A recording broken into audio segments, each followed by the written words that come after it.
కాంగ్రెస్ ప్రభుత్వం అధికారంలోకి రావడానికి 5 సంవత్సరాలకు సంబంధించిన హామీలు ఇచ్చింది. 2 సంవత్సరాలు మేము చేతులు ఎత్తుకొని ఉంటాము, మమ్మల్ని కోసుకొని తిన్నా గానీ ఎక్కడ కూడా మామూలుగా పైస పుట్టే పరిస్థితి లేదు, ఢిల్లీలలో మమ్మల్ని దొంగల లెక్క చూస్తున్నారని చెప్పే ముఖ్యమంత్రి మిగతా 2 సంవత్సరాలు దేశం మొత్తం మీద అప్పులు హైయెస్ట్ అప్పులున్న రాష్ట్రాలుగా వచ్చినాయి కదా ఈ రోజు తెలుగు రాష్ట్రాలు. ఇప్పుడు ఢిల్లీలో మమ్మల్ని చూసి దొంగ లెక్క చూస్తున్నారని చెప్పేసి మమ్మల్ని కోసుకొని తిన్నా కానీ రూపాయి రాదని చెప్పే ముఖ్యమంత్రి ఇంకా మిగతా 2 సంవత్సరాలలో ఏం చేయగలుగుతాడని చెప్పేసి మేము ఇచ్చిన హామీలన్నీ నెరవేరుస్తామని చెప్పగలుగుతారు కాంగ్రెస్ నాయకులు. 100% అబద్ధం. కేవలం అరచేతిలో వైకుంఠం చేసి అభూత కల్పనలతోనే అధికారంలోకి వచ్చిన వీళ్ళతో ఏది సాధ్యం కాదని ప్రజలు ఒక నిర్ధారణకు వచ్చారు. నిన్న మన యూరియా కొరత చూసినాం, రేపు ధాన్యం కొరత చూడబోతా ఉన్నాం. మాజీ ఎమ్మెల్యే గారు మీరు యూరియా కొరత గురించి మీకు అవగాహన లేకుండా ఇట్లా మాట్లాడతారు ఏంటండి? నాకు అర్థం కాదు. దట్ ఇస్ నేషనల్ సబ్జెక్ట్ ని తీసుకొచ్చి మా స్టేట్ మీద రుద్దుతారు ఏంటండి? నాకు అర్థం కాదు. 7 లక్షల కోట్ల అప్పు చేసిపోయినండి, తెలంగాణని దోచుకున్నారండి. 10 సంవత్సరాలు తెలంగాణని దోచుకున్నారండి. 10 సంవత్సరాలు ప్రజాస్వామ్యం లేకుండా చేసినారండి. 10 సంవత్సరాలు అయిపోయినాక మల్ల యాదవ్ గారు అయిపోయినాక మీరు మాట్లాడతారు. మల్ల యాదవ్ గారు నీకంటే ఎక్కువ గొంతు నాకు కూడా ఉంది, ఈయన ఓపిక పెట్టుకో. నువ్వు మాట్లాడినంత సేపు నేను మధ్యలో మాట్లాడలే. మీరు అబద్ధాలు మాట్లాడకండి సార్. యూరియా ఇది సెంట్రల్ సబ్జెక్ట్. మన టాపిక్ డైవర్ట్ అవుతుంది, ఎందుకంటే ఎవరు కూడా అడ్రస్ చేయట్లేదు. ఈ రోజు జూబ్లీ హిల్స్ లో ఉన్న 41,000 మంది సినీ కార్మికులకు సంబంధించి దానికోసం మనం ఈ రోజు డిబేట్ పెట్టాము. మల్ల యాదవ్ గారు ఒకటి, ఎందుకంటే అందరూ అడ్రస్ చేస్తున్నారు కానీ ఎన్నికల సందర్భంగా ఎవరు కూడా అడ్రస్ చెయ్యని, ఎందుకంటే వాళ్ళు ఇన్ఫ్లుయెన్సర్స్ సమాజం మీద, కానీ వాళ్ళ కష్టాలను ఎవరు కూడా అడ్రస్ చెయ్యట్లేదు. ఆ నేపథ్యంలోనే ఈ డిబేట్ మనం ఈ రోజు తీసుకోవడానికి ఇదే సమయం కాబట్టి, జూబ్లీ హిల్స్ బై ఎలక్షన్స్ అనేది సమయం కాబట్టి మనం తీసుకున్నాము. గత 10 ఏళ్లుగా మాకు అన్యాయం జరిగింది, ఇప్పుడు వచ్చినప్పుడు కూడా న్యాయం జరగలేదు అనేది వాళ్ళు అంటున్నారు. దాన్ని మీరేమంటారు? డెఫినెట్ గా పోయినసారి మేము పూర్తిగా సంతృప్తి పరచలేకపోవచ్చు వాళ్ళని.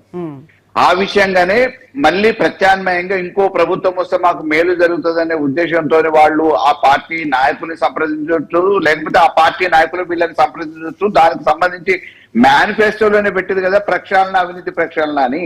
మరి పెట్టినప్పుడు దానికి అంచెలంచెలుగా విడతల వారీగా చేయాల్సిన బాధ్యత ఉంది కదా, దాన్ని ఎందుకు విస్మరించారు? కాబట్టి ఈ రోజు వాళ్ళు అప్పుడన్నా మామూలుగా ఏం జరిగింది, ఇప్పుడు ఏం జరుగుతుంది అనేది ఆలోచించాల్సిన సమయం ఆసన్నమైంది కాబట్టి తప్పకుండా ఆలోచించాలని చెప్పి వాళ్ళని కూడా కోరుతా ఉన్నాం. జూనియర్ ఆర్టిస్టులుగా లేకపోతే వివిధ రంగాలలో అక్కడ సినీ ఇండస్ట్రీకి స్థిరపడ్డ వాళ్ళందరూ కూడా గత ప్రభుత్వంతో పోటీ చేయండి.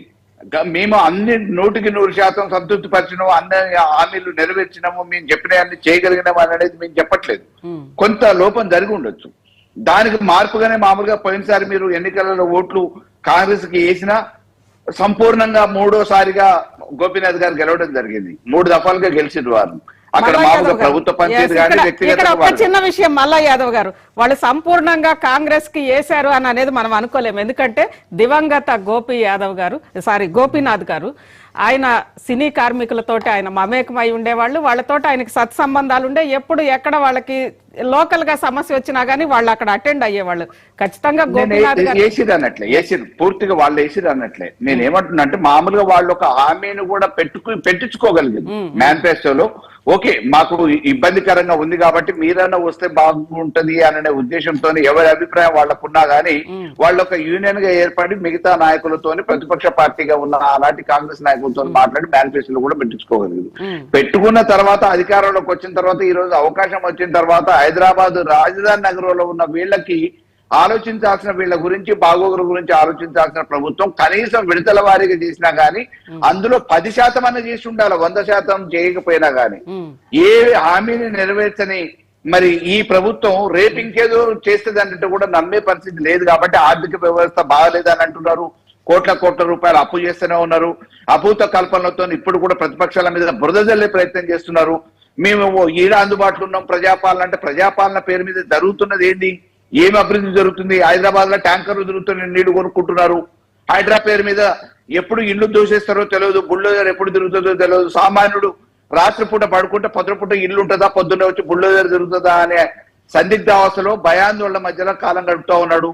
కాబట్టి ఈ రోజు ఏది కూడా అటు కరెంటు సమస్యను తీర్చలేకపోతున్నారు, నీళ్ల సమస్యను తీర్చలేకపోతున్నారు, అవినీతిని తీర్చలేకపోతున్నారు, అవినీతిని పెంచి పోషిస్తున్నారు.